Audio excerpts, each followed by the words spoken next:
Assalamualaikum Pak. Waalaikumsalam. Ya, silakan. Oh, iya iya iya. Nah, Selamat pagi Pak. selamat pagi juga. Oh, Zahra, silakan duduk, Zahra. Ah, gimana kabar Zahra? Sepertinya ada yang ingin disampaikan. Ya, Alhamdulillah baik Pak. Oh, baik. Sepertinya Pak Guru lihat Zahra itu kelihatan lebih murung dan mungkin agak pucat sepertinya ini. Masa sih Pak? Oh, tadi habis ulangan, terus nanti masih ada 2 mata pelajaran lagi Pak.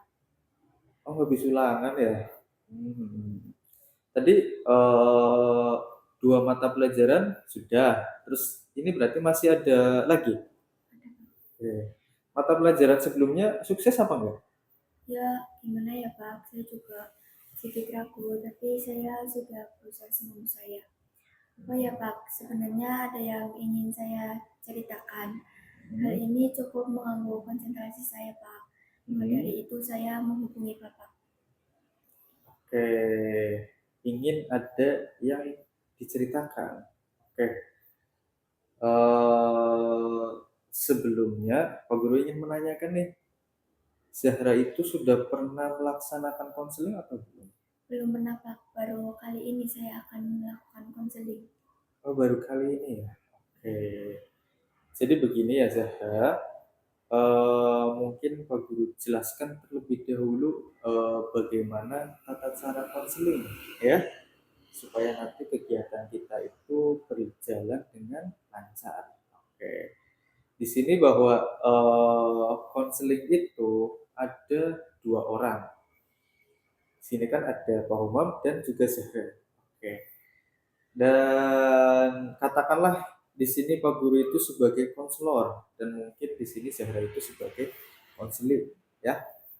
Dan di sini Pak Guru itu konselor atau mungkin sebagai perantara yang mungkin nanti membantu mengentaskan atau menyelesaikan masalah Zahra. Tetapi nanti semua keputusan itu semuanya itu ada pada Zahra. Nah, terlepas dengan hal itu, dalam konseling pun juga ada yang melandasinya ya Zahra ya, atau mungkin ada asas-asasnya. Yang pertama itu ada asas kerahasiaan, dan yang kedua itu ada asas kesukarelaan, dan kemudian yang ketiga itu ada asas keterbukaan. Oke, yang pertama nih, asas kerahasiaan. Nah, Zahra itu tidak perlu khawatir terkait dengan kegiatan kita hari ini, dan mungkin pada pertemuan kita kali ini itu diketahui oleh orang lain ya. Apapun yang mungkin Zahra ceritakan dan apapun perasaan Zahra yang mungkin nanti luapkan itu nggak bakal bocor ke siapapun. Itu asas kerahasiaan ya. Jadi Zahra tidak usah khawatir. Dan yang kedua itu azas kesukarelaan nih. Oke, di sini Pak Guru sudah melihat Zahra itu datang dengan sendirinya, ya. Dan mungkin itu sudah menandakan bahwa Zahra itu datang secara sukarela. Dan mungkin bisa dikatakan tidak ada unsur dari pihak manapun, termasuk dari Pak Umar ya. Nah, kemudian yang ketiga itu ada azas keterbukaan. Nah, ini penting banget ini dalam proses berjalannya konseling. Jadi Zahra itu dalam proses konseling ini yaitu harus terbuka. Semua masalah Zahra, semua yang mungkin nanti ingin disampaikan itu nanti ceritakan semuanya agar proses konseling ini itu berjalan secara maksimal ya. Mungkin seperti itu, Zahra, bisa dipahami? Ya Pak, saya paham dengan apa yang Pak Umum sampaikan. Oke, kalau sudah memahami, mungkin di sini Pak Guru kurang lebih memberikan waktu 30 menit ya Zahra. Dan dalam 30 menit itu proses konseling itu mau nggak mau itu ya nanti selesai atau tidaknya ya. Jadi kalau nanti dalam 30 menit itu selesai, itu bersyukur ya. Tapi nanti kalau dalam 30 menit itu tidak selesai, berarti harus ada pertemuan selanjutnya lagi. Seperti itu ya. Zahra, apakah nanti bisa memanfaatkan waktu yang Pak Umum sediakan?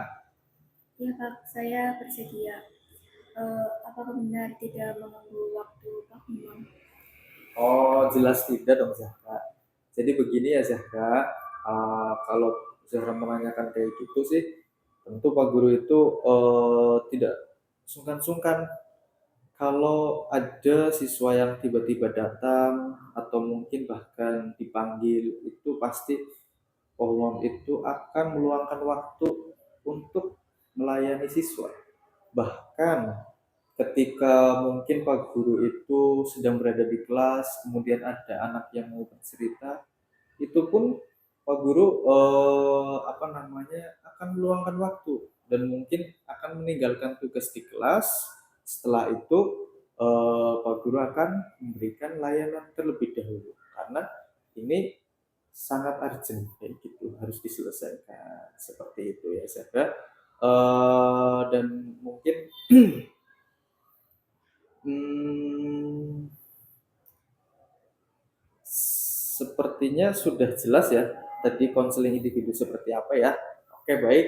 Eh, Selanjutnya mungkin kita langsung awali saja dan mungkin tadi Zahra sudah menyampaikan akan ada yang mau diceritakan dan mungkin tadi bilang bahwa mengganggu konsentrasi belajar Zahra. Oke, kira-kira apa yang ingin diceritakan? Silakan Zahra. Begini Pak, kenapa ya saya merasa dunia gak adil bagi saya? Bahkan saya sempat berpikir bahwa Tuhan tidak adil. Sebentar, Zahra bilang Tuhan tidak adil. Iya Pak, saya merasa tidak ada orang yang sayang dengan saya. Entah itu orang tua saya, kakak saya, ataupun teman-teman saya Pak. Mereka gak peduli, bahkan gak mau tahu tentang saya. Bagaimana keadaan saya saat ini, mereka tidak pernah menanyakan itu Pak. Oke, di sini Pak Guru mengambil poinnya, yaitu tidak ada yang mempedulikan. Contohnya hal yang seperti apa, Zahra? Saat saya di rumah Pak, saya selalu ditinggal sendirian. Orang-orang di rumah sibuk dengan kegiatan mereka masing-masing. Saat saya sakit pun mereka gak peduli sama saya Pak. Seperti itu. Mohon maaf nih Zahra, memang kesibukan orang tua Zahra, bapak ibunya, dan mungkin ada saudara atau siapanya itu gimana itu di rumah? Orang tua saya wira swasta Pak. Mereka punya toko bangunan. Tiap hari mereka menjaga toko itu. Sedangkan saya punya kakak, tapi sudah berumah tangga. Terus sekarang tinggal sama suaminya Pak. Oke, tadi Zahra menjelaskan orang tua itu punya usaha ya. Oke, baik. Mungkin di sini Pak Guru bisa menyimpulkan ya Zahra ya bahwa dari keluarga itu mungkin sibuk sendiri. Yang kedua itu saudara atau kakak itu sudah berkeluarga. Iya, oke. Jadi bisa dikatakan bahwa Zahra itu menginginkan untuk selalu diperhatikan dan mungkin selalu ingin disayangi atau bahkan ingin selalu ada orang tua itu. Betul. Iya Pak, betul. Saya menginginkan untuk selalu disayangi, didukung, dan diperhatikan oleh semua orang Pak. Oke, baik. Mungkin di sini Pak Guru ingin menanyakan nih, apakah Zahra ingin segera masalah ini terselesaikan? Iya Pak, saya ingin masalah ini cepat selesai karena mengganggu pikiran saya. Oke, baik. Sepertinya sebentar Pak Guru berpikir terlebih dahulu. Oke, mungkin melihat dari kejadian atau mungkin permasalahan Zahra, di sini Pak Guru itu akan menggunakan suatu teknik dalam konseling, yaitu namanya itu konsep ABC, ya Zahra. Itu konsep seperti apa ya, Pak? Oke, konsep ABC itu di sini biasa digunakan untuk merubah pola pikir, ya, merubah pola pikir seseorang dan apa namanya, mungkin bisa dikatakan eh, konseling ini atau teknik ini cukup singkat. Jadi proses konseling ini nanti Pak Guru jelaskan ya. Ada tadi konsep A dan B kemudian C. Ya. A di sini adalah sebagai situasi atau mungkin kejadian yang mengganggu pikiran Zahra. Nah, ya contohnya tadi nih situasinya itu tadi kan Zahra bilang tidak ada yang mempedulikan dan mungkin tidak ada yang peduli dengan kondisi Zahra. Orang rumah itu sibuk dengan apa namanya kerjaannya masing-masing. Dan di situ yang namanya situasi dan kejadian akhirnya kan ada sebuah konsekuensi. Nah, konsekuensinya itu bisa disebut C. Ya, tapi perlu Zahra ketahui dalam konsekuensi itu tidak langsung terjadi. Ada yang apa namanya mempengaruhinya atau bisa dikatakan di sini itu adalah sistem kepercayaan. Nah, sistem kepercayaan itu dikatakan tadi adalah B, ya, atau belief.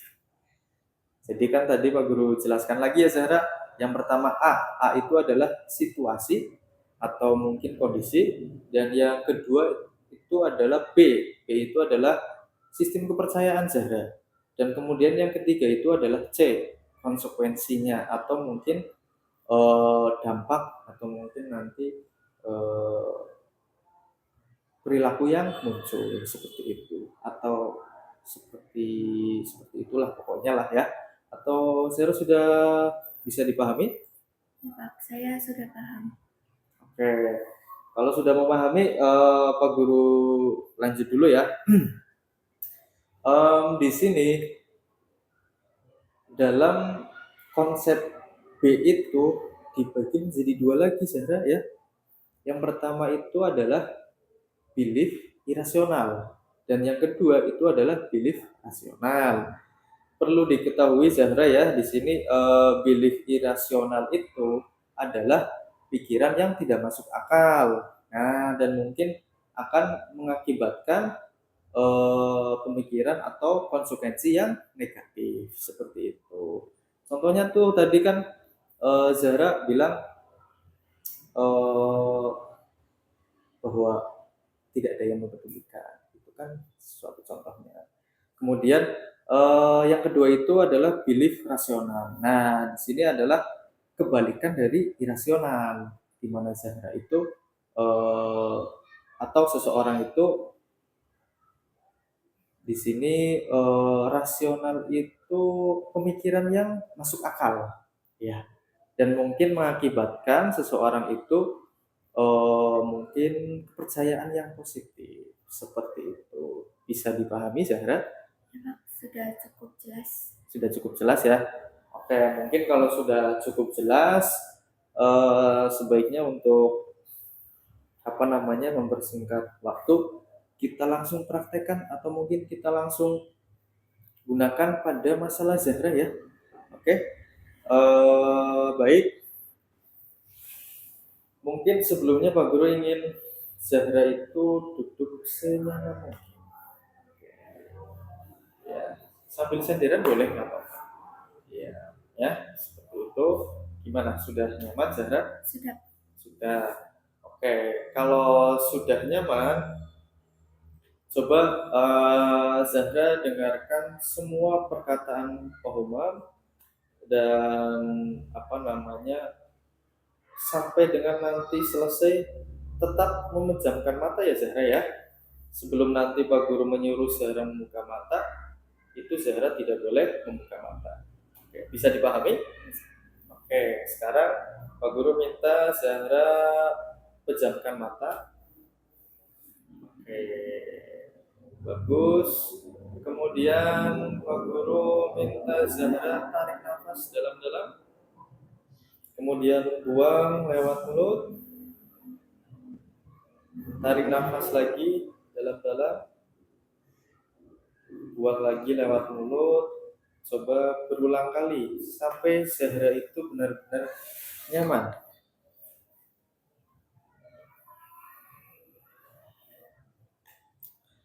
Oke, kalau dirasa sudah nyaman, Zahra dengarkan baik-baik perkataan Pak Umam. Coba Zahra bayangkan bahwa Zahra itu sedang berada di sebuah situasi atau mungkin di sebuah eh, hutan yang mungkin terasa sejuk. Katakanlah di situ itu banyak burung-burung yang berkicau dan juga anginnya sangat semilir. Bahkan terdengar aliran air sungai yang mengalir.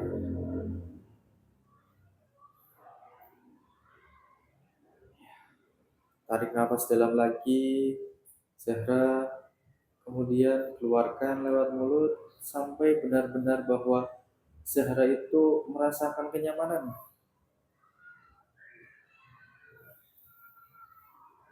Oke, baik. Sekarang Zahra dengarkan kata-kata Pak Umam ya.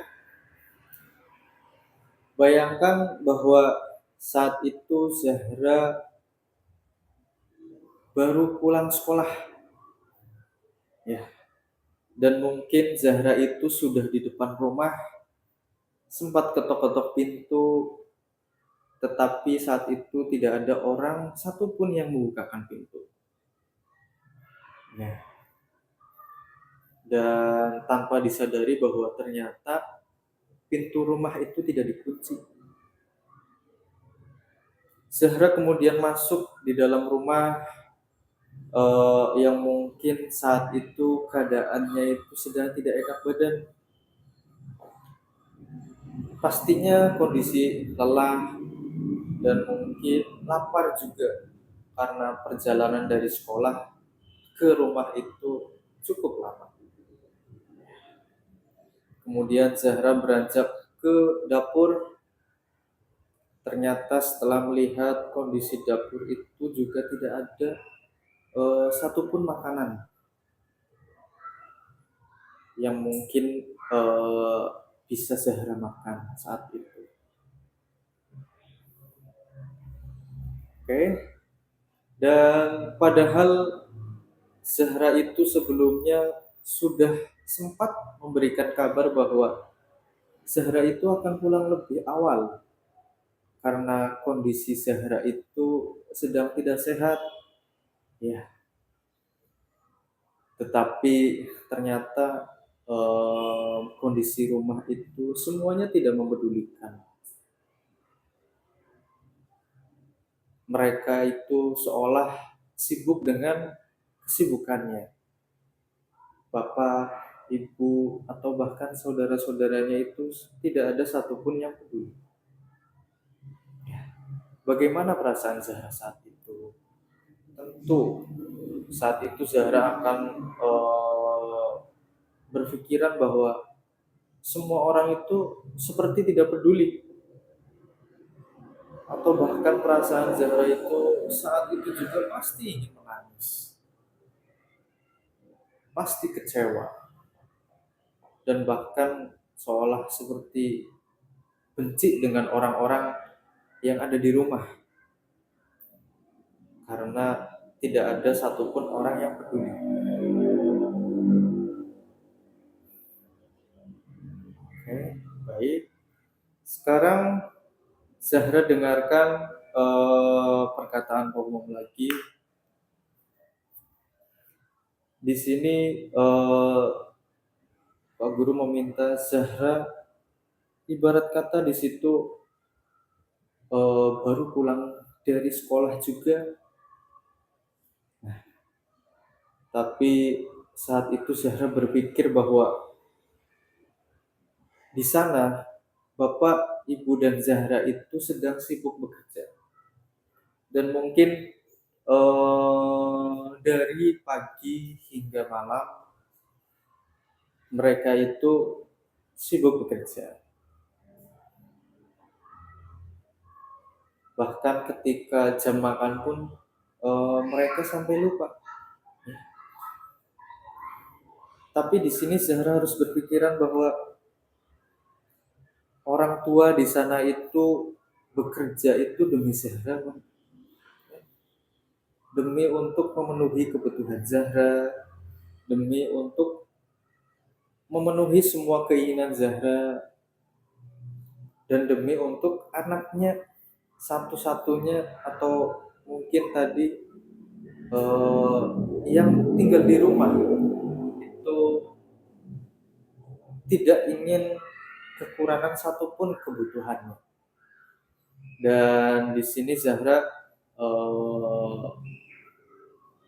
perlu diketahui, Zahra bisa sampai sejauh ini, Zahra bisa sampai sekolah di sini, dan mungkin di sini adalah sekolah yang favorit. Semua orang atau semua anak-anak itu ingin masuk di sekolah sini. Mereka itu juga sangat mengusahakan. Bagaimana pikiran Zahra saat itu? Tentu apakah Zahra ingin atau mungkin Zahra itu akan tetap berpikiran bahwa orang tua itu tidak peduli? Atau mungkin Zahra akan tetap berpikiran Tuhan itu tidak adil? Atau bahkan Zahra akan berpikiran bahwa semua orang atau saudara atau orang tua atau teman-teman itu tidak ada yang peduli? Coba pikirkan baik-baik keadaan saat itu.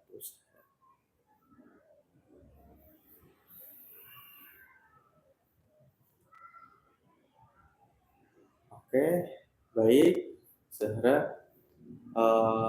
Sekarang coba Zahra tarik nafas dalam-dalam, kemudian buka matanya. Silakan. Ya. Oke, Zahra. Dengarkan yang kamu tanyakan ya Zahra. Sudah bisa dirasakan ya Zahra tadi yang Pak Guru ceritakan yang tadi ya. Dan mungkin Pak Guru akan menanyakan dua hal di sini. Saat Pak Guru menanyakan pikiran-pikiran irasional, apakah perasaan Zahra? Apa perasaan Zahra saat itu? Saat saya membayangkan tidak ada orang di rumah saat saya pulang, padahal saya baru pulang sekolah dengan keadaan capek, berat badan, dan kelaparan. Saya benar-benar marah, jengkel, dan kecewa. Mengapa mereka pergi dan tidak menghiraukan kepulangan saya? Saya benar-benar benci dengan keadaan seperti itu, Pak. Tentu kan tadi Zahra pasti akan merasa orang itu tidak ada yang peduli, kemudian kayak ingin nangis, marah, sedih, dan lain sebagainya. Oke, itu pikiran-pikiran rasional ya Zahra ya. Kemudian Pak Guru mau menanyakan saat Pak Guru itu memberikan pikiran-pikiran rasional, coba apa yang Zahra rasakan saat itu? Saat Bapak mengatakan orang tua saya tidak berada di rumah saat saya pulang, tidak mempersiapkan kepulangan saya, malah sibuk berada di toko. Itu semua demi saya. Saya merasa sedih, malu, dan kecewa telah menganggap mereka tidak memedulikan saya. Padahal selama ini mereka lakukan semua itu demi kebahagiaan saya. Nah, betul kan? Saat ini saya ingin cepat-cepat pulang ke rumah dan meminta maaf karena pikiran saya salah selama ini. Oke, itu sudah bagus bahwa di sini Zahra sudah bisa lebih berpikir positif atau mungkin lebih bisa berpositif thinking ya setelah mengetahui permasalahan atau mungkin mengetahui solusinya. Iya. Iya Pak, saya akan selalu mencoba untuk berpikir positif. Terima kasih ya Pak sudah membantu saya. Oke, sama-sama Zahra. Sebelum itu, coba Zahra, Pak Guru ingin menanyakan beberapa hal nih.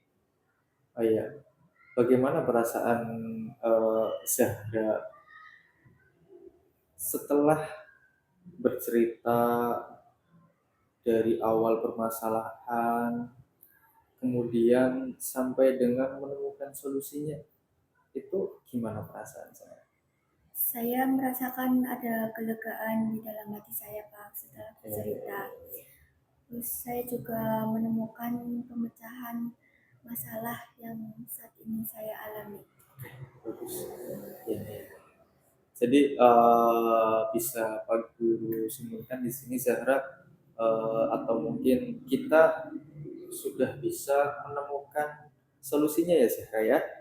Dan mungkin Zahra itu juga sudah lebih bisa berpositif thinking ya, baik itu kepada orang tua ataupun nanti ketika dengan teman-temannya di kelas ya Zahra.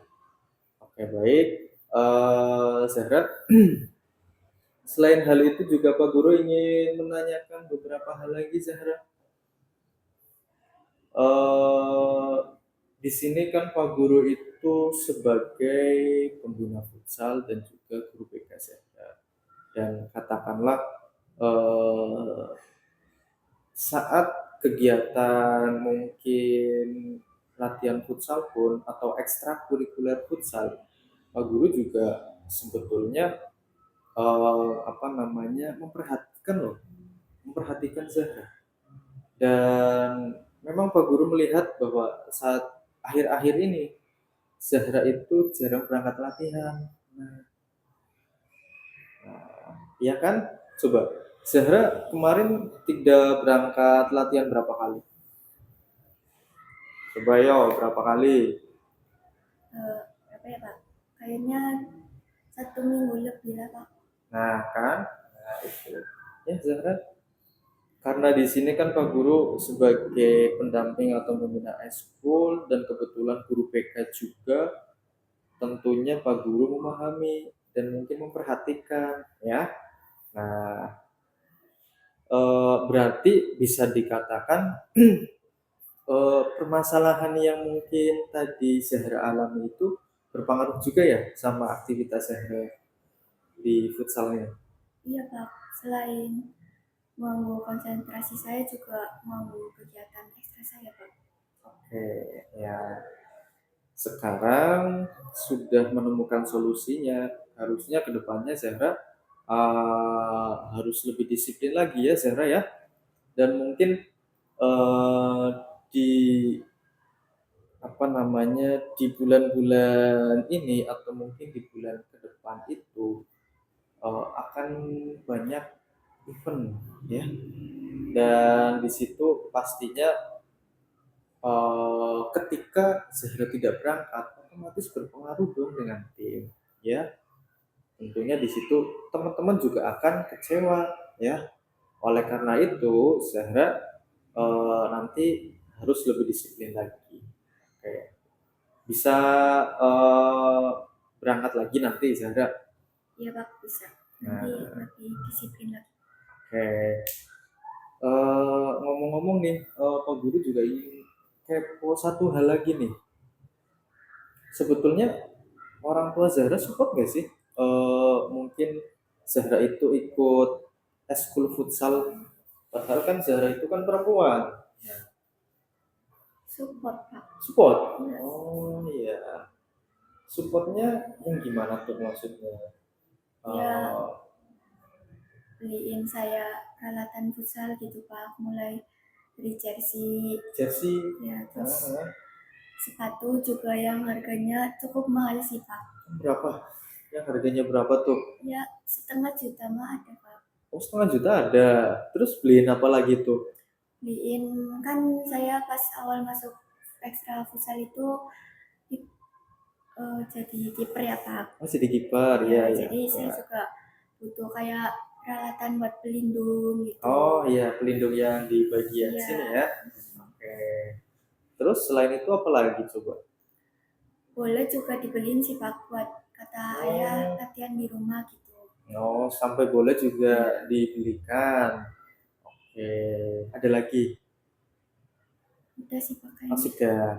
Ya, jadi eh, bisa dikaitkan ya Zahra ya di sini bahwa ketika orang tua itu support, tentunya mereka itu juga punya ekspektasi ya atau mungkin punya harapan eh, di sana bahwa orang tua itu berharap supaya Zahra itu mungkin punya aktivitas yang positif ya bahwa di sini kan kegiatan futsal itu juga kegiatan yang positif dan mungkin bagian dari ekstrakurikuler atau mungkin kegiatan non formal di lingkungan sekolah.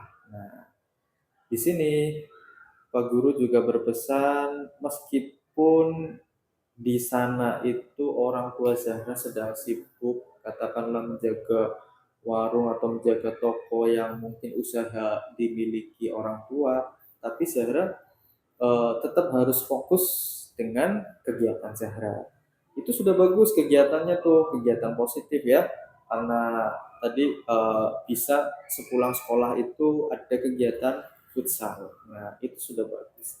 Jadi kedepannya itu harus lebih disiplin lagi. Jangan sampai mengecewakan orang tua. Ya, Zahra bisa dipahami? Bisa Pak. Oke. Oleh karena itu, mungkin Pak Guru cukupkan terlebih dahulu bahwa karena waktu juga sudah menunjukkan 30 menit Zahra ya. Dan yang dirasa Pak Guru dan Zahra juga sepertinya sudah selesai ya. Atau mau ada yang ingin disampaikan? Sudah cukup Pak. Oh, sudah cukup. Oke. Mari kita cukupkan kegiatan kali ini. Mungkin Pak Guru sebelum menutup, Pak Guru ingin meminta maaf apabila dalam penjelasan atau mungkin dalam perkataan Pak Om itu serasa tidak pantas, ya. Pak Guru minta maaf. Oke, sudah cukup. Seperti itu, Zahra. Iya Pak, terima kasih banyak ya Pak atas waktunya. Oke, dengan senang hati Zahra. Terima kasih juga Zahra sudah datang. Oke, silakan. Kalau gitu saya pamit dulu ya Pak. Masih ada 2 mata pelajaran. Oh iya, masih ada waktu ternyata ya. Oke, kalau gitu karena Zahra juga sudah mau ada jadwal lagi, silakan, nggak apa-apa. Sama-sama Zahra. Oke, baik, silakan. Barangkali nanti telat maksudnya. Ya, silakan. Pak Guru dulu ke depan.